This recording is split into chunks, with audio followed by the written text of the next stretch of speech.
சரி, அடுத்ததா வருவோம். உங்களுக்கு காசு துணை, எங்களுக்கு இந்த மக்கள் தான் துணை அப்படின்னார்ல. மலேசியாவில் ஆடியோ லான்ச் நடக்குது. உண்மையிலேயே அயோக்கியத்தனத்தோட உச்சம் என்ன தெரியுமா?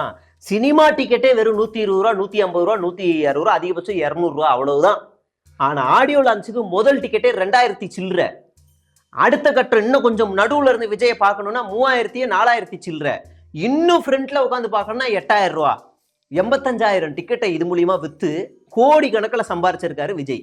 அந்த டீம், அந்த ஒட்டுமொத்த டீம் ஆடியோ லான்ச்சுக்கு அதே பாட்டு தான் படத்துல வரப்போகுது, அதே மூஞ்சி தான் படத்துல வரப்போகுது, அதே மியூசிக் எல்லாமே தான் படத்துல வரப்போகுது. ஆனா ஆடியோ லான்ச்சுக்கு மட்டும் இவ்வளவு செலவு, அதுவும் இந்த ஃபிளைட் டிக்கெட் மட்டும்.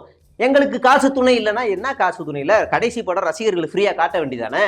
பாருங்க என் தலைவனுடைய பொது நடத்தை பாருங்கயா. காசு என்னையா காசு இங்க பாரியா, கடைசி படம் சம்பாரிச்ச காசை கடைசி படத்தை தூக்கி விட்டாரு அப்படின்னு சொல்ல வேண்டியதானே?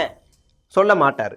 சரி, அடுத்து ஏன் அரசியலோட கனெக்டடா நீங்க மட்டும்தான் அரசியல்ல இருக்கீங்கன்றாரு. அரசியல்ல தமிழ்நாட்டுல அரசியலோட கனெக்ட்ல இல்லாத ஒரே ஒரு அரசியல்வாதி விஜய் மட்டும்தான். ஏன் அப்படின்னா, மழை வந்தாலும் வெளியே வர மாட்டாரு, புயல் வந்தாலும் வெளியே வர மாட்டாரு, போன மலைக்கும் சரி இந்த மலைக்கும் சரி போராட்டமே நடந்தாலும் வெளியே வர மாட்டாரு, சாதி மத கலவரமே வந்தாலும் வெளியே வர மாட்டாரு, மத்திய அரசாங்கம் இங்க ஏதாவது ஒரு திட்டத்தை போட்டு ஒடுக்குனாலும் வெளியே வர மாட்டாரு, எதுக்குமே வெளியே வர மாட்டாரு. கல்யாணத்துக்கு மட்டும் ஜிகு ஜிகு ஜிகுன்னு வெள்ளை சட்டை போட்டு போட்டி கிளம்பிடுவாரு.